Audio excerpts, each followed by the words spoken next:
ಈಗ ಬೆಟ್ನಳ್ಳಿಕಾಯಲ್ಲಿ ಚಿತ್ರಾನ್ನ ತೋರಿಸ್ತೀನಿ. ಇದು ಬೆಟ್ನಳ್ಳಿಕಾಯಿ ಶುಗರ್ಗೆಲ್ಲ ತುಂಬ ಒಳ್ಳೆಯದು. ಬೆಟ್ನಳ್ಳಿಕಾಯಿನ ಈ ಥರ ತುರಿದಿಟ್ಕೊಂಡಿದ್ದೀನಿ.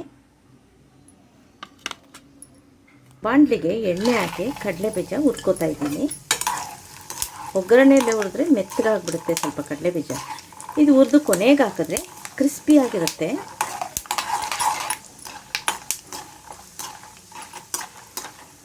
ಈ ಬೆಟ್ನಳ್ಳಿಕಾಯ್ದು ತಲೆ ಕೂದಲಿಗೆ ಎಲ್ಲ ತುಂಬ ಒಳ್ಳೆಯದು. ಕೂದಲು ಕಪ್ಪಾಗಕ್ಕೆ ಕಾರಣ ಇರುತ್ತೆ ಬೆಟ್ನಳ್ಳಿಕಾಯಿ.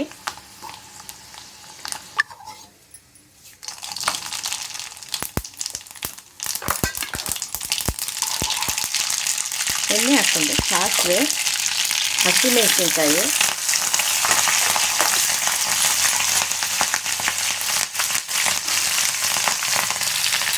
ಕಡಲೆಬೇಳೆ, ಉದ್ದಿನಬೇಳೆ, ಇದಕ್ಕೆ ಸ್ವಲ್ಪ ಜೀರಿಗೆ ಹಾಕ್ಕೋಬೇಕು.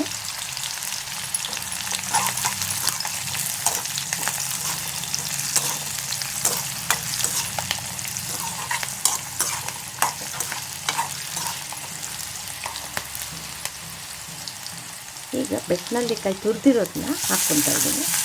ಅದು ಸ್ವಲ್ಪ ಹಸಿ ವಾಸನೆ ಹೋಗೋ ತನಕ ಸ್ವಲ್ಪ ಹುರ್ಕೋಬೇಕು. ಈಗ ಕರಿಬೇವು, ಅರಿಶಿನ, ಉಪ್ಪು ನಿಮಗೆ ಎಷ್ಟು ರುಚಿಗೆ ಎಷ್ಟು ಬೇಕೋ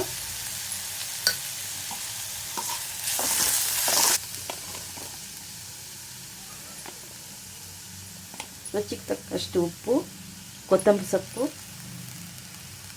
ಕಾಯಿ ತುರಿ ಇಷ್ಟು ಹಾಕಿ ಕಲಿಸ್ಬಿಟ್ಟು